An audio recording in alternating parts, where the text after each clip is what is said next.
देश की राजधानी दिल्ली, इस वक्त उसकी पॉपुलेशन जो आबादी है करीब 2 करोड़, तो 2 करोड़ लोग इस दिल्ली में रहते हैं और इन 2 करोड़ लोगों की सुरक्षा की जिम्मेदारी करीब 90,000 दिल्ली पुलिस के लोगों पर है। 90,000 पुलिस वाले, 2 करोड़ की आबादी। देश के सबसे ताकतवर लोगों का घर है दिल्ली, चाहे वो प्रेसिडेंट हो, प्राइम मिनिस्टर हो, जितने भी, होम मिनिस्टर हो, पॉलिटिकल हेडक्वार्टर है, पार्लियामेंट है। अब इसी दिल्ली में, देश की राजधानी में, 2 करोड़ लोगों की आबादी वाले इस शहर में एक लड़का पूरे 18 दिनों तक ठीक रात 2 बजे अपने घर से निकलता है, अपने पीठ पर एक टिट्टू बैग रखता है, उस बैग के अंदर कुछ पॉलिथीन है और वो बेखौफ, बिना किसी के डर के, ना पुलिस का खौफ, ना लोगों का कि 2 बजे कोई रोक ले, टोक ले, कोई तलाशी ले, और वो इधर उधर सुनसान इलाका ढूंढता है, कभी जंगल जाता है, कभी किसी और सुनसान इलाके में जाता है, फिर बैग से वो पॉलिथीन निकालता है, फेंकता है, वापस घर लौट आता है। आने के बाद आराम से सो जाता है। अगले दिन फिर यही काम करता है, उठता है, पॉलिथीन लेता है, बैग लेता है, अब नए इलाके में पहुंचता है, नए इलाके की तलाश करता है, फिर बैग से कुछ चीज़ें निकालता है, फेंकता है, घर लौट आता है। फिर तीसरे दिन भी यही करता है, फिर चौथे दिन भी यही करता है। इस दौरान में जब उसे भूख लगती, जोमेटो को ऑर्डर करता, खाना मंगाता, खाना खाता, उसी घर में जिस बेडरूम है वहीं पे फ्रिज है, उसी फ्रिज से पानी निकाल कर पीता, उसी फ्रिज से दूध निकाल कर चाय बनाता और उस फ्रिज में बाकी भी सामान रखे हुए हैं कुछ। 18 दिनों तक ये सिलसिला चलता रहता है और किसी को भनक तक नहीं लगती। 18 दिनों तक एक लड़का हर रात ठीक 2 बजे निकले और 2 से 3 के दरमियान में इधर उधर जाए, कुछ चीज़ें फेंके और चलाए। कभी ना पुलिस, ना पीसीआर की गाड़ी, ना बैरिकेड, ना किसी ने टोका रोका। ये देश की राजधानी का हाल है। अब उस बैग में क्या, वो लड़का क्या, ये पूरी कहानी, एक झंझोड़ने वाली कहानी आपके सामने है। कहानी शुरू होती है, हालांकि खत्म दिल्ली में हुई, शुरू होती है मुंबई से, और मुंबई से भी पहले पालघर से, महाराष्ट्र। महाराष्ट्र में एक परिवार रहा करता था, विकास, जो इस परिवार के मुखिया थे और इनका नाम था विकास वॉलकर। विकास वॉलकर इलेक्ट्रॉनिक शॉप थी इनकी, सर्विस का भी काम करते थे। परिवार में इनकी एक पत्नी सुमन, एक बेटी जिसका नाम श्रद्धा 27 साल उम्र, और एक बेटा जिसकी उम्र 23 साल। 2018 में श्रद्धा नौकरी की तलाश में मुंबई पहुंचती है, पालघर को छोड़कर। इधर पालघर में जो पिता है वो अपनी बीवी और ये दोनों, बेटी और बेटा, से अलग रहते हैं। श्रद्धा अपनी माँ और भाई के साथ रहती थी, पिता जो है विकास वो अलग रहते थे। 2018 में वो मुंबई आती है। मुंबई के मलाड में आखिरकार कुछ अपने दोस्तों की जान पहचान से एक मल्टीनेशनल कंपनी के कॉल सेंटर में उसे नौकरी मिल जाती है। अब वो मुंबई के मलाड में ही एक किराए का कमरा लेती है और वहाँ रहने लगती है और अपना कॉल सेंटर में काम करती है। इसी कॉल सेंटर में आफ्ताब नाम का एक और लड़का काम करता है, आफ्ताब पुणे वाला, और यही दोनों की मुलाकात होती है। पूरा नाम है आफ्ताब अमीन पूनावाला। इसकी उम्र करीब 30 साल। तो इसी कॉल सेंटर में मलाड के आफ्ताब काम कर रहा होता है पहले से, बाद में श्रद्धा आती है। करीब 8-9 महीने बीतते हैं। इन 8-9 महीने के बीच में आफ्ताब और श्रद्धा दोनों आपस में बातें करते हैं, धीरे धीरे दोस्ती होती है और फिर प्यार हो जाता है।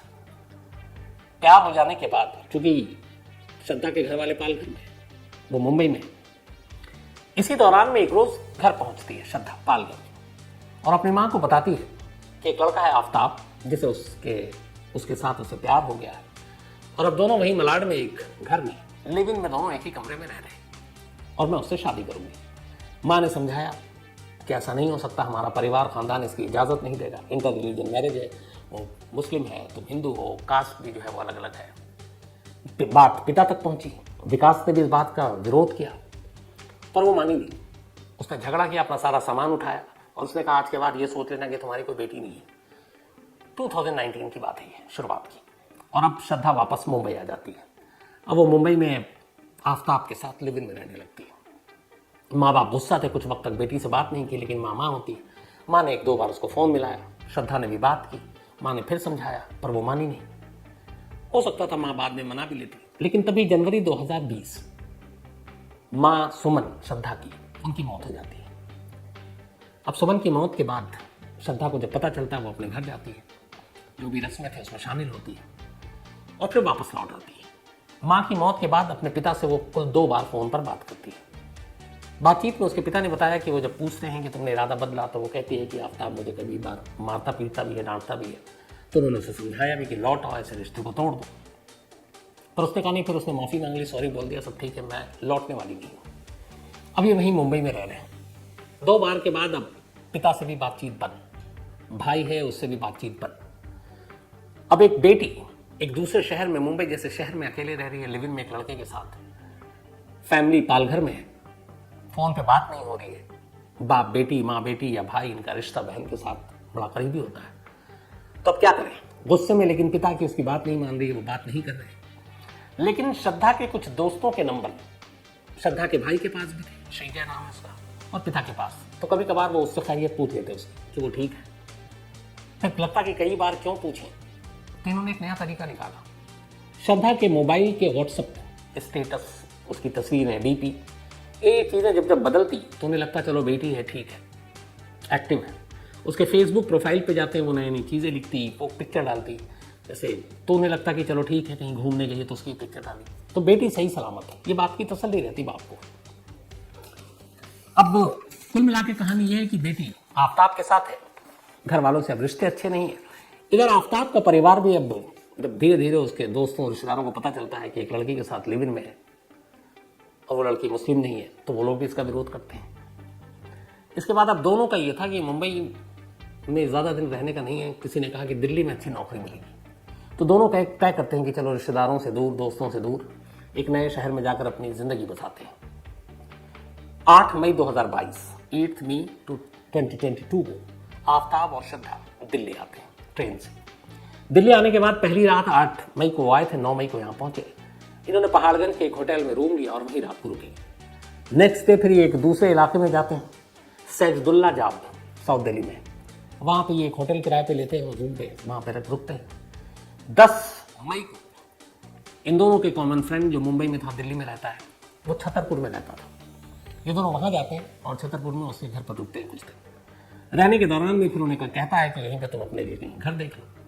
तो छतरपुर में ही दोनों एक घर ढूंढते हैं, हाउस नंबर D93/1 छतरपुर, किराए का एक घर। अब दोनों आफ्ताब और श्रद्धा उस घर में शिफ्ट हो जाते हैं और अब अपनी ज़िंदगी बसाना शुरू करते हैं। 10 के बाद ये 12-13 तारीख तक की बात है। अभी इन्होंने अपना घर ले लिया। इधर इस दौरान में चूंकि इनके रिलेशनशिप को 2019 से तीसरा साल है, श्रद्धा बार बार कहती कि हो गया अब लेवल में, अब हम इस रिश्तों को नाम देते हैं, दोनों शादी करते हैं। आफ्ताब हर बार टालता रहता, क्योंकि ठीक तो हम लोग रह रहे हैं, शादी की क्या जरूरत है। इस बात को लेकर झगड़ा होता, लेकिन फिर दोनों में सुलह हो जाता। दिल्ली आए हुए अभी सिर्फ 10 दिन हुए थे। 10 दिन के अंदर अंदर अब जब ये अपने घर में शिफ्ट हो जाते हैं तो फिर से इन दोनों के बीच में अब झगड़ा शुरू होता है। और इस झगड़े के दौरान में बात बहुत सारी चीजें बढ़ जाती हैं। हुआ ये कि 18 मई की तारीख आती है, 18 मई। लेकिन उस 18 मई की कहानी सुनाऊं उससे पहले थोड़ा सा आगे में बढ़ जाता हूं। दोनों दिल्ली आ गए, 8 मई को पहुंचे हैं, होटल में रहे, दोस्तों क्या रहे। अब इन्होंने छतरपुर में अपना घर ले लिया। मई के बाद जून, जून के बाद जुलाई, जुलाई के बाद अगस्त, सितंबर आ गया, 4 महीने बीत गए। अब इधर एक बाप और एक भाई जो अपनी बहन की खैरियत उसके डीपी या उसके स्टेटस या फेसबुक अपडेट से पता कर लेता था, वो सारी चीज़ें अब एक्टिव नहीं है मई के बाद से। पिता को लगा शायद कुछ बदल गया, पर उन्हें कुछ दोस्तों से उन्होंने फ़ोन किया उस वक्त मई जून में, तो उन्होंने कहा कि वो दोनों दिल्ली शिफ्ट हो गए, अब वही नौकरी करेंगे। पिता ने कहा चलो ठीक है। एक दोस्त ने भी बताया कि वहाँ छतरपुर में कहीं उन्होंने किराए का घर ले लिया, पर एड्रेस नहीं मालूम। उनका ये भी ठीक है। तभी सितंबर का महीना आता है। सितंबर के महीने में एक श्रद्धा का दोस्त श्रद्धा के भाई को फ़ोन करता है और कहता है कि मैं श्रद्धा को लगातार फ़ोन करने की कोशिश कर रहा हूँ, उसका पिछले 2-2.5 महीने से फ़ोन स्विच ऑफ आ रहा है। क्या उसने नंबर बदल दिया? क्या तुम्हें कॉल किया? कोई नया नंबर हो तो मुझे दो। भाई कहता है कि हमारे पास तो कोई नंबर नहीं और हम भी कर रहे हैं तो मिल नहीं रहा है। भाई घबराता है, वो अपने पिता को बताता है। अब विकास, उनके पिता श्रद्धा के, वो उस दोस्त का नंबर लेकर खुद बात करते हैं। कहते क्या तुम्हारी कब से बात नहीं हुई? वो कहता ना हमेशा अक्सर 2-3 दिन में हमारी बात हुआ करती थी श्रद्धा से, लेकिन इधर 2-2.5 महीने से बात नहीं हो रही, उसका मोबाइल बंद है, कुछ समझ में नहीं आ रहा। ये सुनकर पिता घबरा जाते हैं। अब वो श्रद्धा के कुछ और दोस्तों को मुंबई में फ़ोन मिलाते हैं, उन सब का भी यही जवाब कि पिछले 2-2.5 महीने से श्रद्धा का मोबाइल बंद है और हमें कुछ समझ में नहीं आ रहा। अब जब उन्हें लगता है तो उन्हें एक मन में डर लगता है कि कहीं श्रद्धा के साथ कुछ हो तो नहीं गया। इसी के बाद वो वहीं लोकल पुलिस स्टेशन में अपनी बेटी की गुमशुदगी की रिपोर्ट लिखा देते हैं और पालघर में कि उनकी बेटी गुम है और मुझे डाउट है कि कहीं उसका किडनैप ना हो गया हो। तो अब उन्होंने वहाँ लोकल पुलिस स्टेशन में खबर लिखाई और ये भी लिखाया कि आखिरी उसके बारे में जानकारी ये थी कि वो मुंबई से दिल्ली गई है। तब पालघर के लोकल पुलिस स्टेशन में मुकदमा दर्ज। पुलिस ने कहा कि देखिए आपकी बेटी अगर छतरपुर गई है तो मामला दिल्ली का है और छतरपुर इलाका जो है वो महरौली पुलिस स्टेशन में पड़ता है, तो हम ये केस ट्रांसफर कर रहे हैं और दिल्ली पुलिस से हम हेल्प लेंगे। अब उन्होंने दिल्ली पुलिस को पालघर पुलिस ने भेज दिया कंप्लेन। अब इसके बाद दिल्ली में महरौली पुलिस स्टेशन में रिपोर्ट लिखा दी जाती है गुमशुदगी की। विकास जो श्रद्धा के पिता हैं वो दिल्ली पहुंच जाते हैं। दिल्ली आने के बाद 9 नवंबर अभी 5 दिन पहले वो महरौली पुलिस स्टेशन जाते हैं और जाकर कहते हैं कि ऐसी उनकी बेटी है श्रद्धा, हमने वहाँ रिपोर्ट लिखा है, आपके यहाँ ट्रांसफर हुई और उसका कोई अता पता नहीं है। 2-2.5 महीने से मोबाइल बंद है। पुलिस डिटेल लेती है, तस्वीर लेते हैं, कहाँ रहते हैं, तो बताते हैं कि ये है। किसी तरह से आफ्ताब का नंबर भी मिल जाता है, पुलिस को नंबर देते हैं। अब छतरपुर में है लेकिन घर का पता नहीं मालूम है। खैर पुलिस आफ्ताब के मोबाइल को सर्विलांस में लगाती है, नंबर चालू था, लोकेशन देखती है, दिल्ली में ही था। इसी लोकेशन और मोबाइल के जरिए, इलेक्ट्रॉनिक सर्विलांस के जरिए महरौली पुलिस आफ्ताब तक पहुंच जाती है। आफ्ताब घर में था और जो घर था वो वही महरौली छतरपुर में जो डीएल घर का पता बताया आपको, वहीं रह रहा था। पुलिस जाकर पूछती है कि आपके साथ श्रद्धा रह रही थी, वो कहाँ है? आफ्ताब कहता है कि हमारी लड़ाई हुई थी 18 मई को, 6 महीने करीब पहले, और उस लड़ाई के बाद श्रद्धा गुस्से में घर से निकल गई, बोली मैं वापस मुंबई जा रही हूँ। फिर मैंने उसे काफ़ी फ़ोन करने की कोशिश की लेकिन मोबाइल स्विच ऑफ था। तो उसके बाद मेरी बात नहीं, मैंने भी ढूंढने की कोशिश नहीं की। तो पूछा क्यों झगड़ा हुआ? उसने कहा अक्सर झगड़ा होता था, फिर बार बार एक ही चीज़ को लेकर होता था शादी। अब पुलिस ने आफ्ताब के मोबाइल से ये चेक किया तो पता चला कि श्रद्धा का मोबाइल 18 मई के बाद से 19 मई से ही स्विच ऑफ है और कभी आफ्ताब ने उसको कॉल करने की कोशिश भी नहीं की। बार बार जब उसे सवाल किए गए तो वो अपने कई बयान से पलटता रहा, कई बार कुछ बोलता, कई बार कुछ बोलता। पुलिस को डाउट हुआ। आखिरकार पुलिस उसे फिर महरौली थाने लेकर आई और तसल्ली से पूछताछ की। तसल्ली से जब पूछताछ की तो इसके बाद आफ्ताब ने एक ऐसी कहानी सुनाई जो शायद 2 करोड़ की आबादी वाले इस दिल्ली शहर और 90,000 की दिल्ली पुलिस की मौजूदगी में न ऐसी कहानी इससे पहले सुनी गई न सुनाई गई। एक रोंगटे खड़े कर देने वाली कहानी, हैवानियत की इंतहा की कहानी। उसने जो कहानी सुनाई वो ये कि दिल्ली आए हुए 10 दिन हो चुके थे। उसने किराए का घर ले लिया था, छतरपुर में रह रहा था। 18 मई की रात खाना खाने के बाद श्रद्धा के साथ उसका झगड़ा हुआ।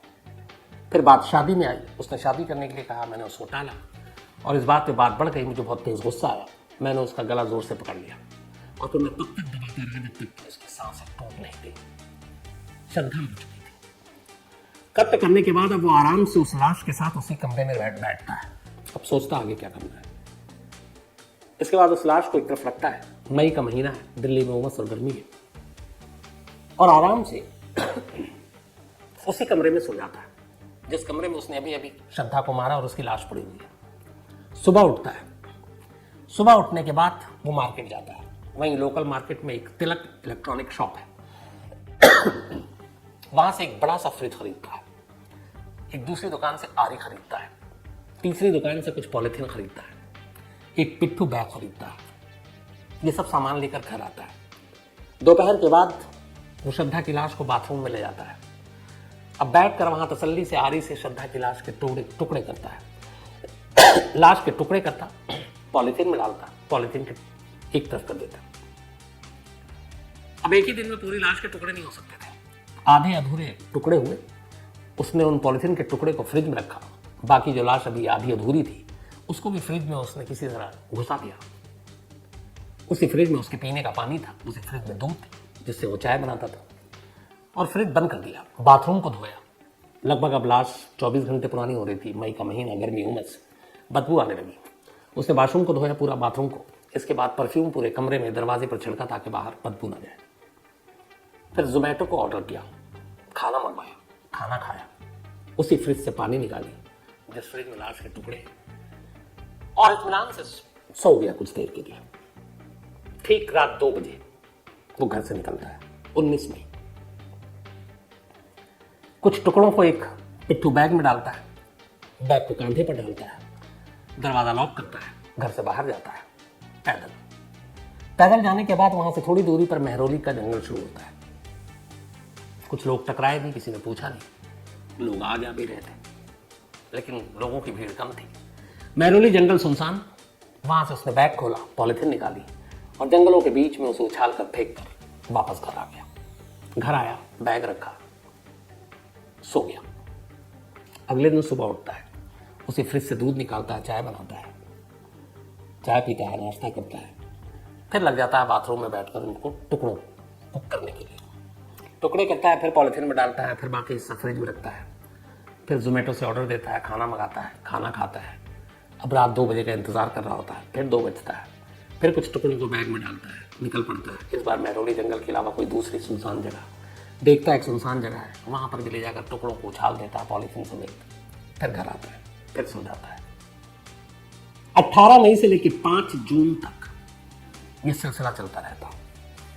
18 मई के बाद 19 मई से उसने शुरू किया था बाहर निकलना, और 5 जून आखिरी किस्त उसने फेंकी थी। 19 मई से लेकर 5 जून, और रात टाइम चुना था ठीक 2 बजे का। हर रात 2 बजे ही निकलता वो। महरौली के जंगल, छतरपुर, आसपास के, और कभी एक जगह पर नहीं फेंकता, अलग अलग। उसे ये था कि अगर कभी कोई कहीं किसी के हाथ टुकड़ा लग भी जाए तो लाश की असलियत नहीं पता चले, और तब तक पता नहीं चलेगी जब तक टुकड़ों एक ना हो। तो फेंकता रहा, बेखौफ रात को निकलता रहा लाश के टुकड़ों के साथ। कभी डर नहीं लगा कि पुलिस पकड़ लेगी या लोग पकड़ लेंगे, तलाशी होगी। लेकिन 19 मई से लेकर 5 जून तक, 18 दिनों तक वो श्रद्धा के लाश के टुकड़ों को दिल्ली के अलग अलग इलाकों में फेंकता रहा, और आकर वैसे ही नॉर्मल जिंदगी जीता रहा। इन 18 दिनों में उसने अपनी किसी पड़ोसी से, किसी से कोई बात नहीं की। 5 जून को जब सारी लाश की किस्त खत्म हो गई, फिर उसने फ्रिज को साफ किया, और उसके बाद उसी जगह रहने लगा। हौसला इतना उसका कि उसे ये यकीन था कि शायद कभी उस तक पुलिस नहीं पहुंचेगी, कभी वो पकड़ा नहीं जाएगा, इसलिए उसने उस फ्रिज को भी डिस्ट्रॉय नहीं किया। पढ़ा लिखा था, उसे मालूम है कि फॉरेंसिक एविडेंस इस फ्रिज से कलेक्ट हो सकता है, बट ओवर कॉन्फिडेंस और खौफ का ना होना, वो आराम से उसी घर में रहा। 6 महीने बीत गए। 18 मई को कत्ल किया था, और अभी 13 जून, कल की बात है ये। लगभग 6 महीने किसी को कानो कान खबर नहीं हुई कि दिल्ली में एक लड़की का कत्ल हुआ। उस लड़की का एक घर के अंदर उसकी लाश के टुकड़े हुए। उस लड़की के उस लाश के टुकड़ों को 18 दिनों तक एक शख्स हर रात 2 बजे लेकर निकलता रहा और फेंकता रहा दिल्ली के अलग अलग इलाकों में, और लोग तो छोड़िए, पुलिस तक को इसकी भनक नहीं लगी। एक पिता को जब ये पता चला तो उसकी बेटी का मोबाइल बंद है उसके एक दोस्त से, तब उसने खोजबीन शुरू की, और ये खोजबीन आकर महरौली पुलिस स्टेशन में खत्म हुई, और तब कहीं जाकर ये सारा सच सामने आया। 5 दिन के पुलिस रिमांड में भेजा गया है आफताब को। पुलिस उसे लेकर लगातार उन जगहों पर जा रही है जहां जहां उसने लाश के टुकड़े फेंके हैं। लेकिन दिक्कत यह है कि 6 महीने हो चुके हैं। वो मई का महीना था, और मई, जून, जुलाई, बहुत गर्मी, उसके बाद फिर बरसात, और ऐसी ऐसी जगहों पे जहाँ जंगली जानवर भी होते हैं, उन टुकड़ों का मिलना मुश्किल है। शायद कुछ टुकड़े शायद मिले भी हैं, कुछ हड्डियाँ मिली हैं, फॉरेंसिक जांच के लिए भेजी गई। पुलिस ने उस फ्रिज को अपने कब्जे में लिया, फॉरेंसिक जांच के लिए भेज दी, उससे पता चल जाएगा, क्लियर हो जाएगा। जो कुछ हड्डियाँ और बाकी चीज़ें मिली है, उसके डीएनए से भी पता चल जाएगा कि ये लाश श्रद्धा की है।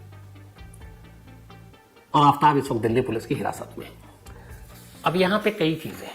एक, हमेशा कहते हैं माँ बाप बच्चों से कि तुम्हारी भलाई के लिए कह रहे हैं, तो अगर माँ बाप की बात सुन ले बच्चे तो बहुत सारी चीज़ें ना हो, पहली चीज़। दूसरी, ऐसे बहुत सारे इंसिडेंट, ऐसी बहुत सारे वारदात वाक़े मैंने सुना है आपको इसी कहानी में, और मैं खुद सुनता हूँ, कवर किया एज ए क्राइम जर्नलिस्ट, जहाँ पे रिश्तों के लेके खून होता है। पति पत्नी के बीच में कोई और, गर्लफ्रेंड बॉयफ्रेंड, लिव इन में रहने वाले। ये बड़ा सिंपल और सीधी सी चीज़ है। 2 इंसान जब रिश्तों में होते हैं तो दोनों एक साथ मर्जी से आते हैं, दोनों एक दूसरे को मर्जी से पसंद करते हैं, एक दूसरे को मर्जी से प्यार करते हैं, रहने का फैसला उनकी मर्जी से होता है। तो अगर न रहना हो, अलग होना हो, डिवोर्स लेना हो, या फिर एक दूसरे से रिश्ता खत्म करना हो, तो क्या इसमें दोनों की मर्जी से इस मसले का हल नहीं हो सकता? किसी की जान लेने की नौबत क्यों आनी चाहिए? इस केस में भी अगर शादी की बात थी, नहीं थी, और वो जिद कर रही थी, आफताब ये भी कर सकता था कि ठीक है, मैं नहीं रहूंगा तुम्हारे साथ और नहीं करूंगा शादी, तुम्हें जो करना कर लो, और अलग होना है। अब बाकी केस, कानून, बाकी चीजें देख लेते हैं, लेकिन उसे जान लेने का हक, और इस बेदर्दी से। एक तो पहली चीज कि जिसके साथ आप लगभग 3-4 साल से रिलेशन में हो, जिसके साथ आपने प्यार किया, कैसे वही इंसान उसी शख्स का एक तो कत्ल कर सकता है, और फिर यूं हैवानियत की तरह उसके लाशों के टुकड़े कर सकता है? सोच से परे की चीज़ है। लेकिन अफसोस की बात यह है कि हमारे इर्द गिर्द, हमारे समाज में, अलग अलग शहरों में, इस देश में, दुनिया में ऐसे वाक्य सुनने को मिलते रहते हैं, और ऐसा होता है। फिर वही बात होगी, कड़ी से कड़ी सज़ा मिलनी चाहिए, इसके लिए कोई और रहम की गुंजाइश नहीं होनी चाहिए। बिल्कुल है, लेकिन उन माँ बाप, उसके दोस्तों पे क्या बीतेगी जब उन्हें इस कत्ल की पूरी असलियत और जिस तरीके से कत्ल के बाद सारी चीज़ें की गई उसकी बारीकियों से जब उन्हें जानकारी मिलती है। क्योंकि आपका तो यह है कि मैंने ये कहानी सुनाई, ये इंसिडेंट हुआ, आपको बताई, हम भूल जाएंगे, लेकिन ये मामला कोर्ट में जाएगा। जब कोर्ट में जाता है तो हर चीज़ बहुत डिटेल में, माइनर डिटेल में जाती है। पुलिस या आईओ को बताना पड़ता है कि उन्होंने क्या क्या कलेक्ट किया, उन्हें बताना पड़ता है दोबारा कोर्ट के सामने, उस माँ बाप के सामने वो सारी रिपीट करनी पड़ती है, वो पूरी स्टोरी, वो कत्ल का तरीका, कत्ल के बाद लाशों को टुकड़े करने का तरीका, उसे छुपाने का तरीका, और उसी कोर्ट रूम में बैठा वो माँ बाप, उसका रिश्तेदार सुन रहा होता है। तो सोचिए, जब ये सारी चीज़ें हुई, एक तो हो गया, फिर से वही बाप और भाई को सुनने को मिलेगा, तो फिर उनके दिल पे क्या बीती। तो नहायत अफसोस। लेकिन यहाँ उससे भी बड़ा एक दूसरा सवाल जो मैंने शुरू में कहा कि किसी की कैसे हिम्मत हो सकती है, लॉ एंड ऑर्डर या पुलिस का इसका मतलब है खौफ ही नहीं है दिल में।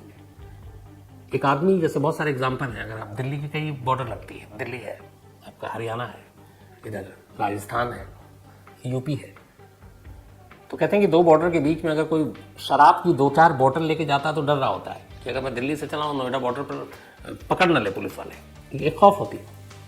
एक शख्स पूरे 18 दिनों तक टाइम का पाबंद, रात 2 बजे लाशों के टुकड़े बैग में डालकर कंधे पर रखकर दिल्ली में घूम रहा है, और एक बार भी किसी पुलिस वाले की नजर नहीं पड़ी, एक बार भी किसी ने उसे रोक कर ये पूछने की कोशिश नहीं की कि तुम रात को 2 से 3 के बीच में क्यों भटक रहे हो, कहाँ जा रहे हो, कहाँ से आ रहे हो, क्या काम करते हो, बैग में क्या है, किसी ने नहीं। इससे लॉ एंड ऑर्डर की हमारी असलियत का भी पता चलता है। तो आज की इस अफसोसनाक वारदात में इतना ही।